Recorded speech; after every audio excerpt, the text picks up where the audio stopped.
అతిరథ మహారథులు. అతిరథ మహారథులు వచ్చారా, వస్తున్నారా అని మన వాళ్ళతో అంటూ ఉంటాం లేదా అడుగుతాం కదా. ఎవరు వాళ్ళు? అతిరథ మహారథులందరూ వచ్చారని మనం అంటూ ఉంటాం. అంటే చాలా గొప్పవారు వచ్చారనే విషయం మాత్రం మనకు అర్థమవుతుంది.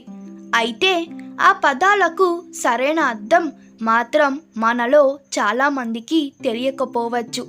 మహా గొప్పవాళ్ళు వచ్చారనే అర్థంలో వాడతామనేది అందరికీ తెలుసు. ఆ పదాలకు అర్థాలేమిటో చూద్దాం. యుద్ధంలో పాల్గొనే యోధుల యొక్క సామర్థ్యాన్ని తెలిపే పేర్లివి. ఇందులో 5 స్థాయిలున్నాయి. అవి రథి, అతిరథి, మహారథి, అతి మహారథి, మహామహారథి. మొదటిది రథి.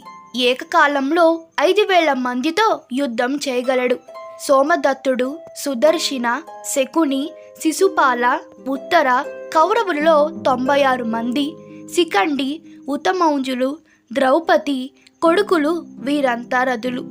అతిరథి. రథికి 12 రెట్లు అంటే 60,000 మందితో ఒకేసారి యుద్ధం చేయగలడు.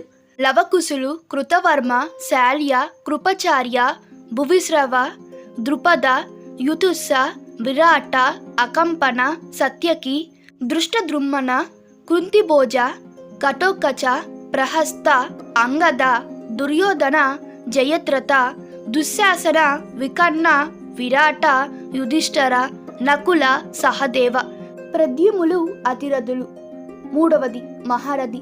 అతిరథికి 12 రెట్లు అంటే 7,20,000 మందితో ఒకేసారి యుద్ధం చేయగలవాడు.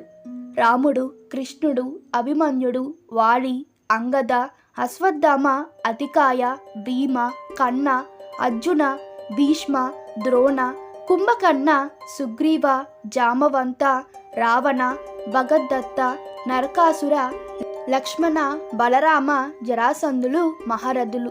నాలుగవది అతి మహారథి. మహారథికి 12 రెట్లు 86,40,000 మందితో ఒకేసారి యుద్ధం చేయగలడు. ఇంద్రజిత్తు, పరశురాముడు, ఆంజనేయుడు, వీరభద్రుడు, భైరవుడు వీరు అతి మహారథులు. రామ రావణ యుద్ధంలో పాల్గొన్నది ఇద్దరు అతి మహారథులు. అటు ఇంద్రజిత్తు, ఇటు ఆంజనేయుడు. రామ లక్ష్మణ, రావణ, కుంభకర్ణులు మహారథులు మాత్రమే. ఐదవది మహామహారథి. అతి మహారథికి 24 రెట్లు అంటే ఏకకాలంలో 20,73,60,000 మందితో ఏకకాలంలో యుద్ధం చేయగలడు. బ్రహ్మ, విష్ణు, మహేశ్వరులు, దుర్గాదేవి, గణపతి మరియు సుబ్రహ్మణ్య స్వామి వీరు మహామహారథులు.